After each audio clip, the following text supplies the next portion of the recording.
Hello everyone. So today we're going to talk about the introductory paragraph. It's the main paragraph that hooks the reader. So while writing an essay, the first aim that you have to look for is trying to attract the reader's attention. Try to let them continue reading because this is the main like proof of success.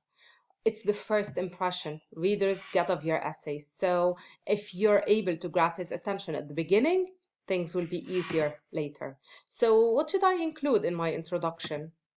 The first thing, usually I should have at least 3 parts or 3 sentences at least. And when we talk about grade 10, 11, 12, we should have at least like 3, but we have 4, 5, 6 sentences. Usually we start with the hook, which is aiming at grabbing the reader's attention. I should give him an indication of what the text is going to be talking about, and I should attract his attention. The first sentence is the most important sentence in the whole essay because it gives an impression about you. The second sentence, we can call it transitional sentence, background sentence, lead-in sentence. It links the hook to the third sentence, or it moves the reader from the hook to the driving force of the essay. Transitional sentence can include like 2 or 3 sentences. It should give me a general background about the essay. It should let me know what the essay is going to talk about before specifying the thesis statement. The thesis statement is the answer for the whole essay. It's the answer for the prompt. It gives me the skeleton for the whole prompt. It mentions what the text is going to be about. So I have the hook, it's 1 sentence, lead-in sentence or sentences, and the thesis statement. I'm gonna post another video explaining the thesis statement in details. Generally, in the thesis statement, I should mention the topic.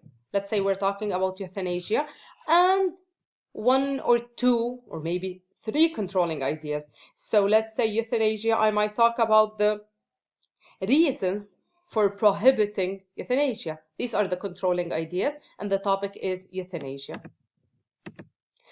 So an introductory paragraph looks like this. It's like a hamburger. We have a hook, we have transitional sentences, and the thesis statement. Make sure that you include the 3 parts, guys. I'm not talking about professional writer. I'm not talking about an introduction for an article. I'm talking about an introduction or introductory paragraph for your essay. The essay I'm going to ask you to write later in the exam. So what's the function? What's the purpose of the introductory paragraph or the intro paragraph?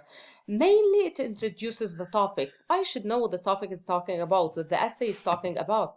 Second, it gives me general background information in the hook and the transitional sentence. I should have an idea about the topic. I should have a general background about the topic. And then it grabs the reader's attention and arouses his curiosity. So guys, that's why the introduction is so important. That's why we have to give it our attention. We have to give it time. We shouldn't immediately start writing. We have to think a lot before we start our introduction because it's the main part. It's the main. It's the best impression about you. If you're able to grab the reader's attention, half of the job is done. And finally, preparing the reader for a thorough discussion of the topic in the rest of the selection. How do I know about the topic? How do I know what's going to be mentioned later in the thesis statement, sorry, in the essay itself, by the details mentioned in the thesis statement? So the topic and the controlling ideas, every controlling idea mentioned in the thesis statement will be developed later in a paragraph, in a separate paragraph in the essay. Sample questions. I'm going to give you a few samples of the questions that you might have later in the exam. These are samples of the questions that I read in the official exams. First, what's the type of the introduction? You mentioned the type, but usually they ask about the type plus the function. What purpose does the introductory paragraph serve? What function does paragraph 1 serve in the text? And I have to explain. And in relation to the rest of the text, what's the function of the opening paragraph? So these are all questions related to the introductory paragraph. Types of introductory paragraph. First, general to specific. This is the one that we usually use in our writing. I start with the general idea and then go to specific. I'm going to explain it later in details. An anecdote, short story, brief narration. Surprising facts or statistical figures, or statistics. Historical introduction or historical background. Series of questions related to the topic. And finally, quotation. Guys, sometimes we might have in the introduction, other than the hook, the whole introduction might include quotation. So that's why I included this as a separate type of introductory paragraph. Okay, let's start with the explanation. Oh, I mentioned the topic. I mentioned the kind immediately. So guys, let's take a look at the following. You can pause the video, read it, and then try to identify the type of the introduction here. We started generally talking about teenagers in the life of a teenager in modern America. And then we mentioned the problems that they face. And then we go into talking about schools and what the problems or the teenagers might face in school, and then we specified the problem. Primary problems created by a school are the intense pressure for good grades. So this is the problem. We talked about teenagers in general in America, and then we moved to talking about the problems they faced because of the pressure for good grades and the pressure of peers. So we're moving from a general idea to specific. That's why we call it general to specific or funnel. Another example. Oh, that's the explanation for the general to specific. That's the funnel, and that's why we name it funnel. General statement, we narrow it down, more specific, until we go to the thesis statement that specifies the controlling ideas that will be elaborated later in the in the essay itself. That's a detailed explanation, guys. Please pause the video, read everything we have here. Guys, according to this picture, we have like 4 parts. We start with the hook, and I advised you to be ready for the hook. So if I specify a topic about death penalty, euthanasia, child marriage, any topic, please be ready. When I say a hook, we have a lot of things that might be included, but the main characteristic of a hook is that it should grab the attention of the reader. I might write a metaphor. I might write a famous quote. I might write a cliche, but this cliche should be I know that when we say cliche, we're talking about something which is well known, but try to make it surprising. Or a shocking statement. Why did we say shocking? Because the hook should be shocking. It should let me ask myself about it.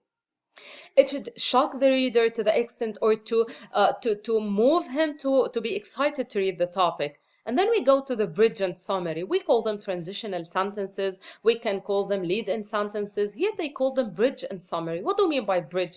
It's a sentence or part of a sentence that links the hook to the summary. In the bridge, I can simply identify the issue. I can explain the quote. I can explain the shocking statement. Above all, I should link the hook to the summary. And in the summary, guys, I give a general background about my topic. The reader, after reading the summary, should know what's going to be discussed here. I should know before I go to the specific thesis statement. I should know generally what the essay is talking about. And then I go to the thesis statement that specifies the topic, that specifies the controlling idea. So if we're talking, let's say, about pollution here, we talk about it as a general problem. When we go to the thesis statement, I should know what controlling idea you're going to choose. So you're not going to talk about pollution all around the world. You have to specify.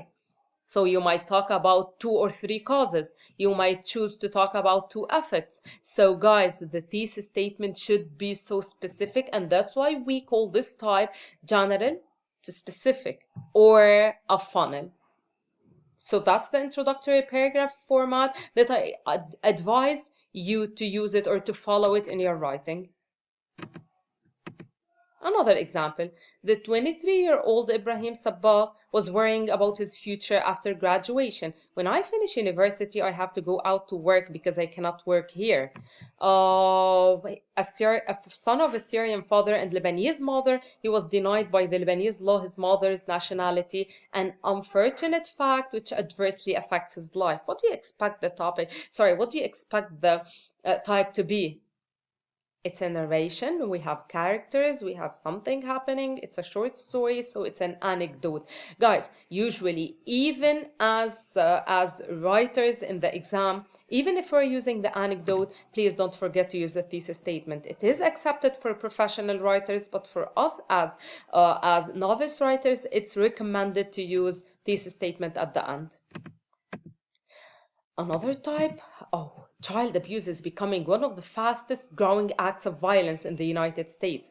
According to the American Humane Association, 1.4 million cases of child abuse were reported in the US in 1982, and 50% of these victims were teenagers. Guys, this is a surprising fact or statistics. That's the type.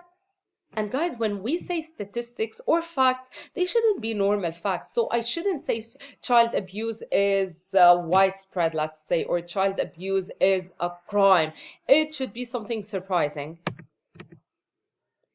In the 16th century, I'm not going to continue, pause the video to read, but it's obvious from the beginning that it is a historical background or historical introduction. I'm giving general background about the topic. Historical general background about my topic. What's the best road to health? Medicine or lifestyle? So what did the writer use here in order to attract the reader's attention? Series of questions, 2 or 3 questions introducing the topic, arousing the reader's curiosity, and grabbing his attention. Okay, so this is an example from the official exams. The question is, identify the type of introduction the writer employs and what purpose or purposes does it serve. Guys, when they put this between brackets, it means that we have more than one purpose, and it is recommended to use more than one purpose. Okay, so before his brother was killed, Charbel Nauman didn't support the death penalty. Now he has decorated the entrance to the garage where his brother was slain with banners reading, "We want the death penalty, and hell awaits you." Some might find his means of expressing extreme, but he speaks about his views calmly. He states that if his brother's murderers are not sentenced to death, he's going to kill them himself. They have killed my brother, and he is not their first victim. So what is it talking about, or what's the type of introduction that we have here? It's an anecdote. You can explain that anecdote. What do we mean by anecdote? He's narrating a short story and he's supporting the death penalty. What's the purpose? Introducing the main idea, catching the reader's attention, and preparing the reader for a thorough discussion about death penalty in the essay itself. Okay, I'm going to give you a few examples, guys, please. I'm not going to give it a lot of time because I don't have a lot of time. What you have to do is read it carefully and try to identify the answers. "Stop the car," she shouted. The taxi driver was so startled that she stopped right there. Read it. Guys, what's the answer? It's obvious. What do we have here? An anecdote. Identity theft is not a new crime. Throughout history, okay, so historical background. Imagine a place where the temperature rises above freezing only 2 months of the year. So that's a surprising fact. Have you ever asked what the advertising industry is about? Have you ever wondered why nowadays many companies from different industries try to constantly outdo one another? Series of questions. In the last 100 years, the field of organ transplantation has advanced. So, historical background, her name is Mary and her impressive set of skills come in handy in a nursing room. So we have characters, we have something taking place, so it's an anecdote. The water filled the boat. That's the example, guys, I gave you. That's why I included the quotation, guys. The whole paragraph is a quotation from a girl named Malak. So this is a quotation. What's the purpose of using the introduction? Attracting the reader's attention, giving general background. What else? preparing the reader for a thorough discussion, and introducing the topic. And that's all what you have to know for now about the introduction. Thank you for watching the video. Be ready for talking about the thesis statement in the next video. Thank you.